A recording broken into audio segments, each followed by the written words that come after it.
and they were able to dash the fire. So the fire couldn't extend to where the students sleep. And yet, a headmaster of Pontamale Senior High School, Francis Atembita.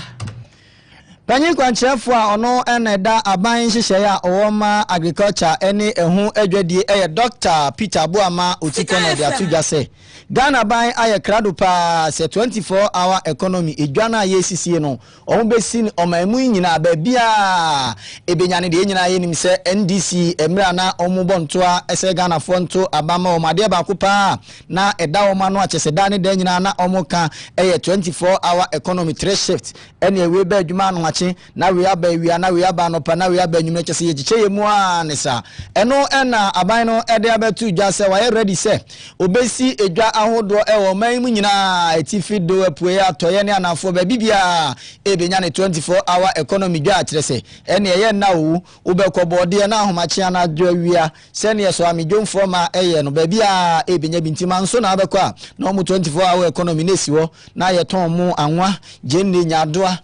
isiremu na abekwa honso die nesi watifido nesi wo na ese bibia ye jenko ne nkotie Otikono shema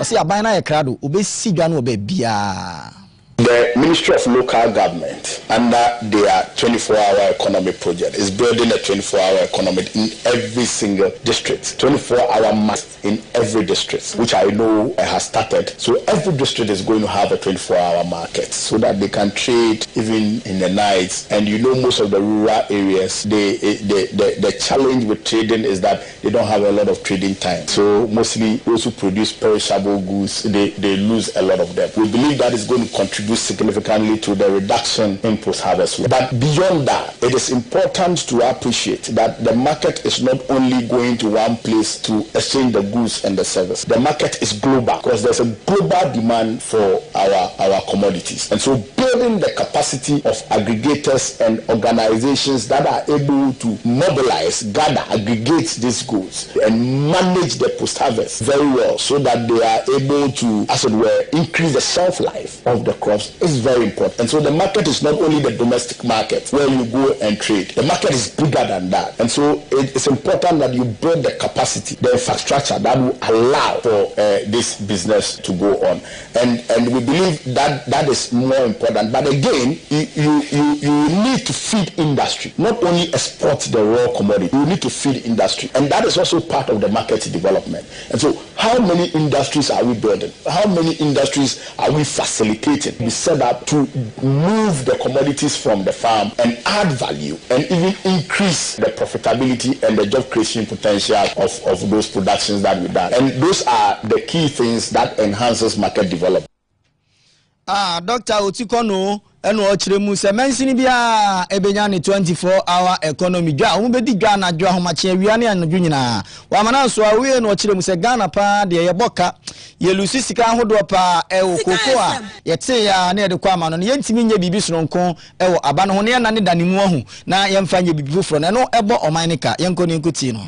Ghana and Ivory Coast are the biggest producers of cocoa in the world. We produce the world's 65% cocoa to the whole world. And the global value of cocoa is $142 billion. So if we are producing 65% of $142 billion industry, how much should we be making? You are aware we are making less than 2% of that. The reason why we are making less than 2% of that is because we are not adding value to our beans. So if you don't add value to your beans, if you don't create local markets for processing, value addition, so that you can get higher returns on the premium cocoa that you are producing, then you'll be losing out. And so in the whole idea of restructuring agro markets is agro processing. And so how to set up industries to add value. Cashew, are we adding value? Now the global cashew market is very big, nearly competing cocoa, and we are one of the biggest cashew producers in the world. What are we getting from cashew? All the cashew fruits that we produce, we leave them on the farm to rot. We do not process them, and when we process them,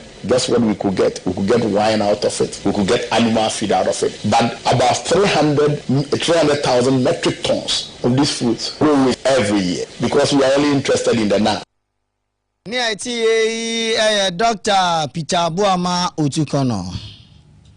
Yantua Kase bane so na yengra ensem fufro emu. Na me kokuma umra shebedwani eye honorable Ernest yaw enim. Wana dia to dwa se sumna wo sum kuma for nya ne se da bia no otema shebedwam nko a da bi.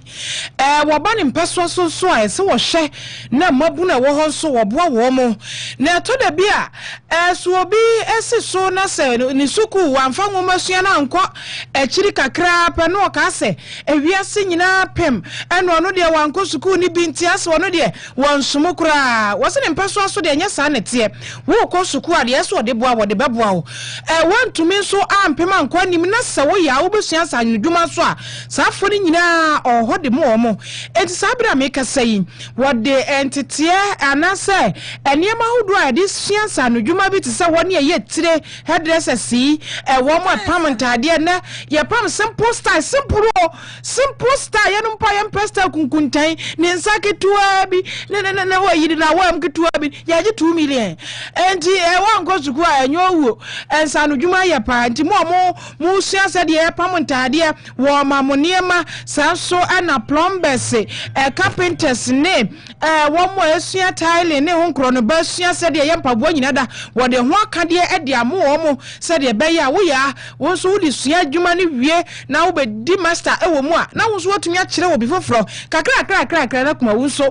kunanim tumpon enya nitiri ene akuni ni ewo m honorable ye wonim se na hoho a so wo de sa ne ma ete sei e de che emabunu ya wonomo ewo ne mpeso aso no de che wo mo wie ye no na woni a wonya akyede ni bi no wo mo gye ye no wo mo da na se ye dana Sikka Kase3 pa ewo ade papa wa ya maye ye kwa ni ensusu ise bia ye nkola ne ko mbetime de o madu saate bia we isi enti ye dana Sikka Kase3 pa wo sakola bi wo ho no ma e bia wonim se e bia obetime asua adwuma ni monima ba ade kase ya wona boa ya maye e ka se nyame nhwa ne ba mu ade kakra e wo se madam fo ye hia de wo de amaye ye nkola ni so machine e wo se nkola ni susu hia a o mo so de be ye adwuma ne so de ama wo mti ye ka se nyame nhwa ne Kase3 pa Meda MP ya wenima esise enenzo so wetumi ama me nso menya insanu edwuma se me wakosu edwuma nya akonya bebre timetumi esu edwuma na meda na sise onkoso anye se na oyema kumewu constituency the next 4 years so ye beda na se ba afoforo ho no also bebo mu tie betwen no so be ya ama afoforo aka so ade a ye MP aye honorable Ernest yaw enim aye di asamba akopene na ye ka ye kan se Nyankopon uhyia no ontra na ahiem afane nko baabi a oso woko no man bia ebro so se da be ya entini ma edi achi no omo so de nya ade ya yeso anya enso fa so na ye so ye hye ne bo se ade a ye wa ya ma ye ne ye ngune ni ase da biara da nyame ntongu so hyira no eso obi a nyame hyira wo no unya saa ne so ade hu ni enti hyira nyame de ama no onfa bi nka wo ne nko na ni nya sika mfa nkoto eti ye ana mani je hu na me pese me ye dada ba na minya akwanya bia enti no na bo adawro ma ne menya saa akwanya no amedana se pa e wo de wa ya ma me medana se me se Nyankopon ahode ne na hu mobro ma no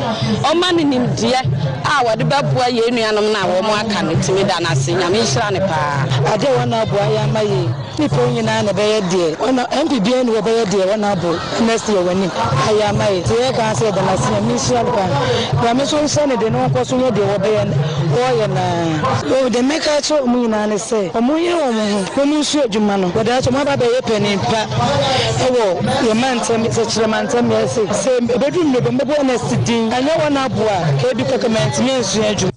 eti mabuna ekosiansa no dwuma honorable Ernest ya wanum kuma umra shebedwani atoto aniema ede aboa wo mo no ebi na ne wo mo dasie honorable ha no kire se na hohoho ase wonya bie na wode boa mabuna e woni peso aso wobeka ya be na otwe miensani ani ehia ya ye orientation for MP skill training program a program ye free ase ewo afi mu a ye de boa ye mabuna omo pe ensa no dwuma asua na omo nso anya bi na omode ahwe omabusua ene omukro so omufremu eti na ohwe dwumadi na medical can say a first cohort na about 150 people at the palm 4 over 50 ATF4 over 50 other plumbers carpenters shoemakers glazing for more makeup and all these other skilled programs na and so I don't know say afi enkonare na at least yetimi at 22 cohorts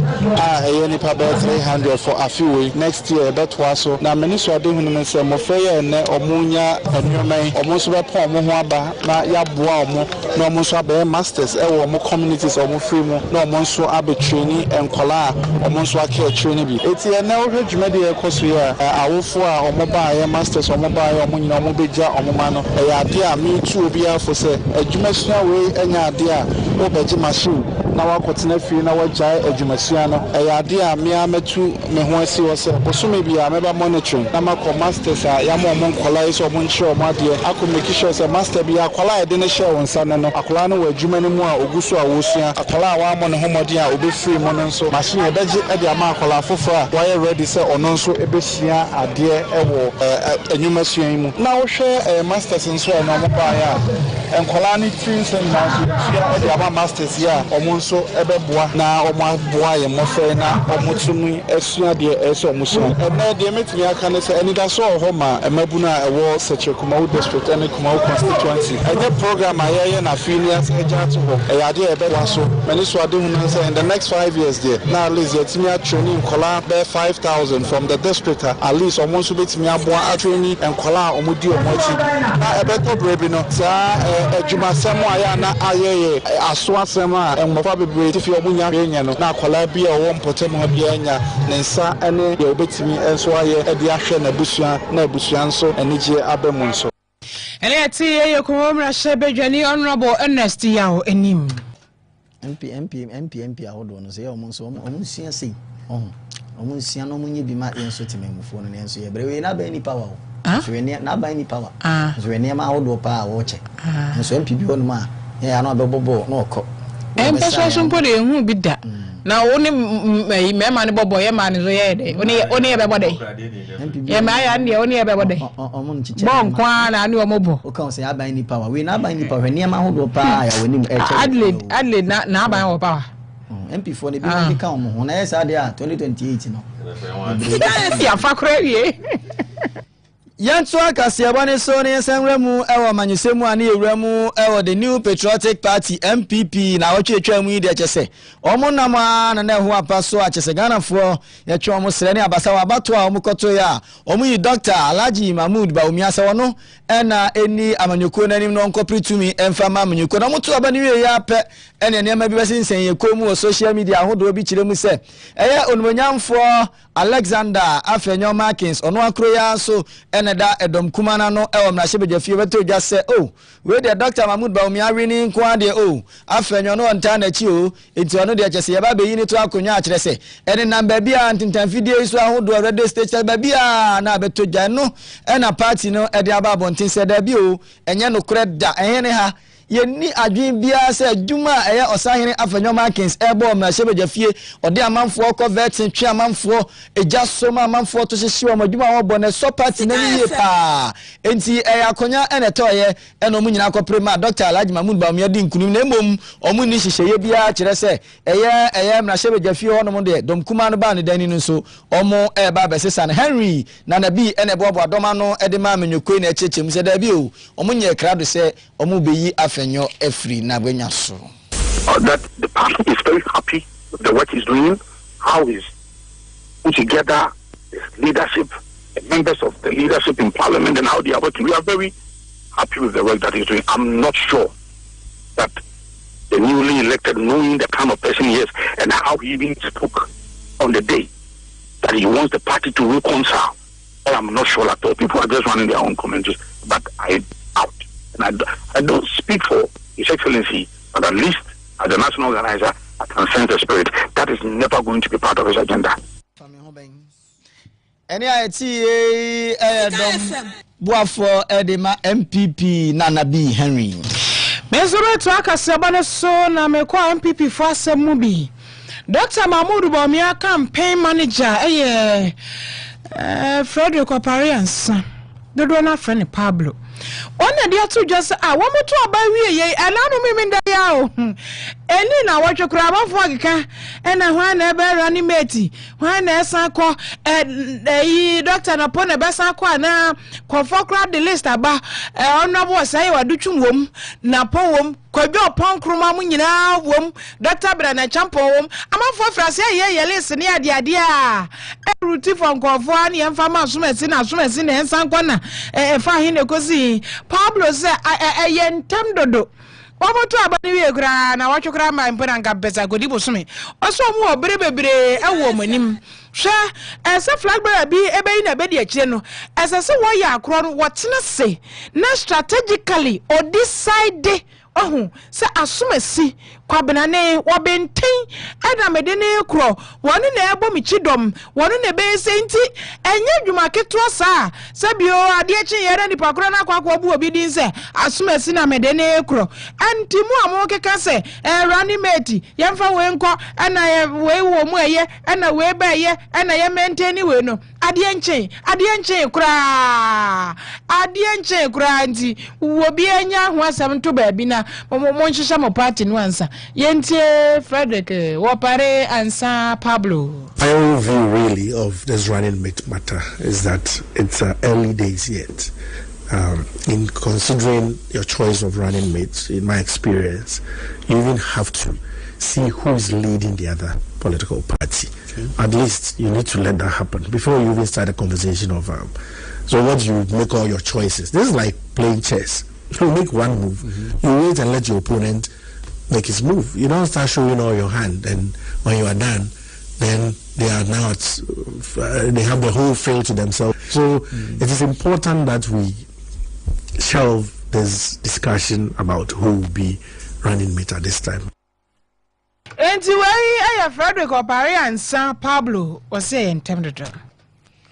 Yenso kasia woni so na da so ewo MPP amanyukum wafos no kokra edema flag bearer Dr. Mahmoud Bawumia Dennis Nsenchene aboaje na dia betu dwase nanu ade ya yeto abawie yi omoda so ne nam tintamfidie ne so omde hwa no ne namu omonkwa global info analytics Musa Dankwa na dia betu dwase Dr. Alhaji Mahmoud Bawumia prempre yi de NDC be yi bia no Dr. Alhaji Mahmoud Bawumia ode Bawumia ti be ka fo me no na Force Ronco Dennis Eddie Abetu Jasede Bio, Omo de Enema bi say no emu omabemu kura esanse enye pools ahodo bia ene bemu sanso enenye prophecy nyame yi akyerem bia anso ene bem na no ade ya asofo bebre eto chese asapa ama nkomhye ahodo amhye nyina amem eno ena Dennis sa nema we eba eboa omo ema omo ye nhyehyɛ papa mo mia omo campaign ene first ne nka bosumi mienu na be campaigner enema bi say ba na yeso ma ye bosumi ne be se num esia o se ema omo ye nhyehyɛ papa ahodo na aboa ama Dr. Alhaji Mahmoud Bawumia atimi aba be mampanyi 2020 Dennis say sa push ne nkomhye ahodo no de nya no ene omo hweso de dwumdwuma na emom nhyehyɛ papa ene sese MPP fo ne ye no matimi aba be mu se ne bibi atwam no mo abem yenko ti Dennis Nsenchene aboaje predicted the exact win for Dr. Mahmoud Bawumia. I've only been so predicted win for Dr. Mahmoud Bawumia, lose for Dr. Mahmoud Bawumia. Two-steps, they've been predicted win for Dr. Bawumia, lose for Dr. Bawumia. Immediately, 9 out of the 14 polls in Saka, they predicted correctly, including Musa Dankwa. Prophet also be predicted wrongly. He also predicted correctly. Prophet Uchimuni Adina predicted correctly. Prophet Wallace Munina predicted correctly. But El Bernard Monso predicted falsely. They are explaining and say, and yet they are soft worker, and they are posters in a bim senior omokano. It's yet the answer you keep it focused near Juma because Musa Dankwa Neko, say Prophet Wallace and answer which in Neko. APO na APO for predicted African policy lens for predicted Dr. Mahmoud Bawumia be winning. And you 3 years at the Edimua, Lady Baby Yejuma. The Musa Dankwa said your kind now he was referring to after December 2025. Don't know what to say after December 2025. No, say na net here. Really Musa after February saying after June saying after 2020 friend saying 7 saying after 2028 June saying. The most important important thing for us is to continuously work hard and convince Ghanaians say vision na Dr. Mahmoud Bawumia wono enye vision na ese ye ma no eka ne yemu na ewu demo e vision na ekwan bia so ese ye ma ono so kwan no ode ono so ne vision ye den eba owia no be fofo so aba beto so nti ne obi eni echinje ye de ane se ye bayi ye nwa ye dwumaten ne make sure say by 2028 no yamaga na phone nyina so nko a ese mo hwe so no mo to aba ma Dr. Mahmoud Bawumia no so dey o won ne talent o won ne skill o won the name bi o won no ode abeboa ye ku Wafo sonko kra edema Dr. Alhaji Mahmoud Bawumia Dennis ensenchene aboaje eni ekuti ye general sami so na wiai sam hodo a ye sam fo falasa na koji abode suma ye ni nyina esia e wona asia kwa ma ni suma adwumefo kwa me furu aboaje wo ho madam say one powerful eni ye sam fo yo falasa na koji abo na ya technician wiai di ono ye DJ mpode daddy botu one Daddy boat no ajinchin frumano ade asum ye social media no Kelvin ewia kinkan for ye me rantie nu aba ma me efum wa kafena mene Sikka FM yawo yeboa bema ba Argentina ya na mu nyina se ama